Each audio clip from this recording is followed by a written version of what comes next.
I can hear breathing, a sharp, deep inhale and exhale every few seconds as I lie underneath my bed on the cold hardwood floor. At least I located where it was coming from. The creature, or whatever it is inside my closet. It inhales and exhales again, over and over again. It almost sounds painful, like 40 years of smoking on a pair of exhausted lungs. It never makes any other noise, just heavy breathing. My mom always said there's nothing to be afraid of. Nothing lives in the closet. Nothing hides under your bed. Nothing lives in the attic. Those words always used to comfort me as a child, but I knew that my mother was wrong. It started when I was just 9 years old. I was lying in bed after my mom and dad read me a bedtime story. I loved those stories, especially as a kid.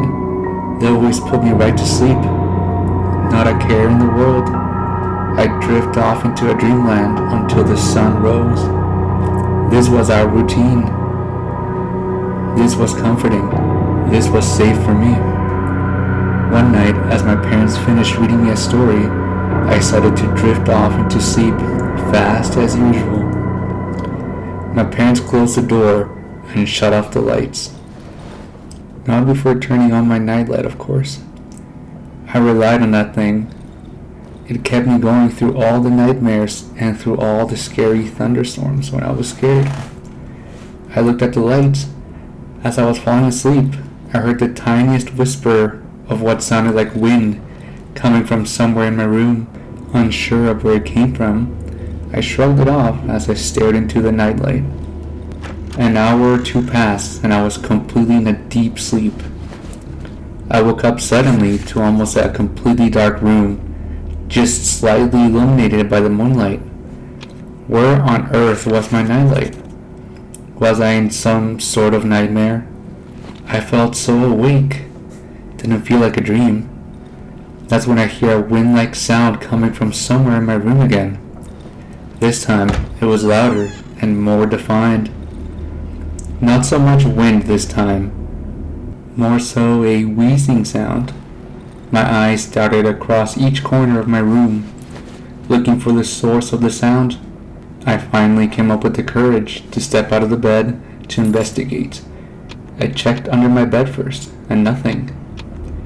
Checked behind my dresser, behind all my toys and vents within my room, and there was nothing. Finally, I heard it again, this time as a deep, defined inhale.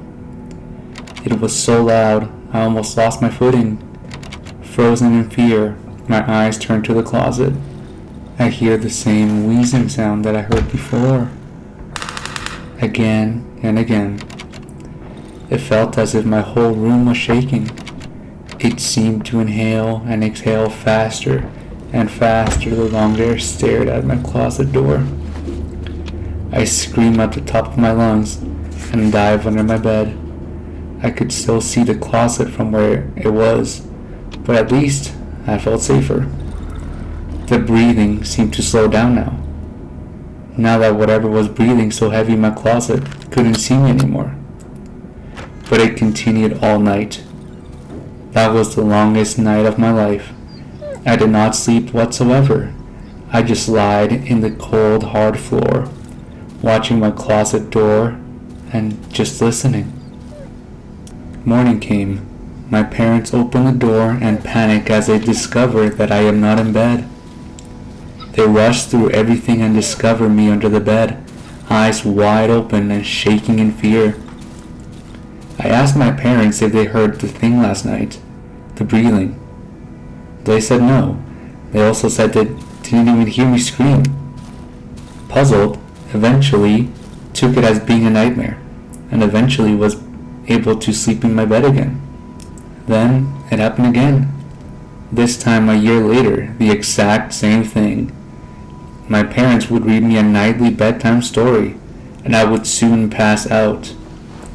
Then I woke up again to the horror of blinding darkness, and the slight sound of wheezing coming from my closet door. I knew what it was. I could never forget what had happened last time. I didn't even give my eyes time to adjust to the darkness. I started screaming and instantly hid under my bed. Then it began to get louder and louder. I don't think it saw me this time, as it never picked up the pace. But my God, was it loud. The whole house shook again. My nightlight was out, and I lay under the bed, completely frozen in fear. This would happen on the same night, once a year. I could never figure out the significance. I could never figure out why me. Why am I to suffer in fear for this? No matter how much I pleaded, my parents never believed me. It followed me through multiple moves, through college, and up to my first apartment. After I graduated college, I met a wonderful woman who married and just had our newborn son. It had occurred to me that I hadn't heard that awful breathing for almost a year now. We read our son a bedtime story and let him fall asleep. Just as I put my son to bed and was about to turn off the lights, I heard the most horrifying familiar sound from the closet door. It was that wheezing again.